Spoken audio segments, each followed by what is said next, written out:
I'm here with Director Steve Rice from the Thompson Nickel Regional District. Can you give us an update on the steelhead situation on the Thompson, Steve, for 2014-2015? Absolutely. Great update, I gotta tell you.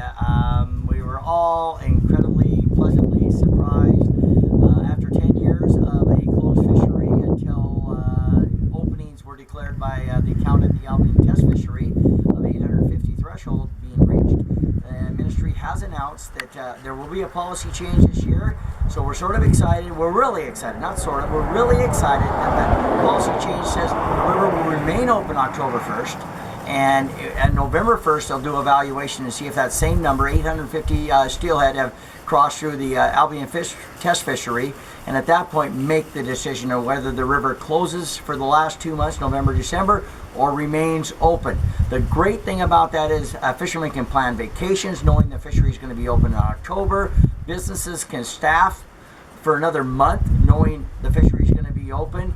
And the world famous Thompson River fishery, once again, is guaranteed to be open every year. And after 10 years, I applaud the ministry actually for taking a long, hard look at this and basically moving on it, because we've been working on this for a long time, and it's been the collective efforts of many, many entities that have got this done.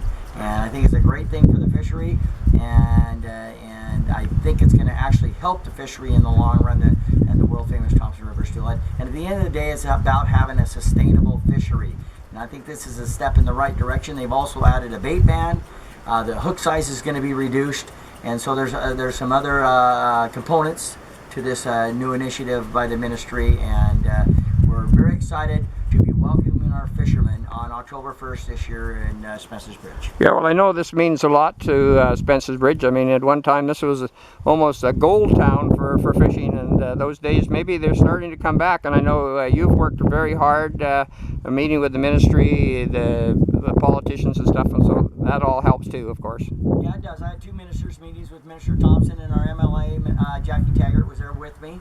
And I think that carried a little bit of weight, and also Rob Bison and Michael Burwash and Cam Lipson, who man at the post there, taking Ian McGregor's place, has been helpful in getting the communication lines going. It takes everybody to sort of want to move something forward, and there's always some obstacles and stuff. First Nations have been incredibly involved this time, and that's helped a lot also. And they started a consultation process earlier last year, and continued through. We had a couple of very productive meetings with our First Nations, local First Nations, and so all those components coming together has been a huge, huge issue. Like you said, it means a lot, because when you're looking for economic input for these small rural communities and stuff, and you lose a fishery, it's a big blow. And even a 30-day reprieve that we're going to have a fishery is a pretty good thing. And like I said, at the end of the day, it's about the Thompson River steelhead. Is this going to help it? We think so.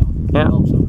Well, we've got a record run of sockeye coming through. I know First Nations doing very well with the sockeye. It'd be nice to see the steelhead return in those numbers. Well, thanks for this, Steve. I know you're busy with the vegetables and things. We better let you get back to work, and I think you've got me excited for the 1st of October, and I'll come and join some of the fishermen up here and see if I can catch one of those world-famous steelhead. Well, thank you, Chris, and thank you for all your efforts on our part. You've been a great partner along the effort.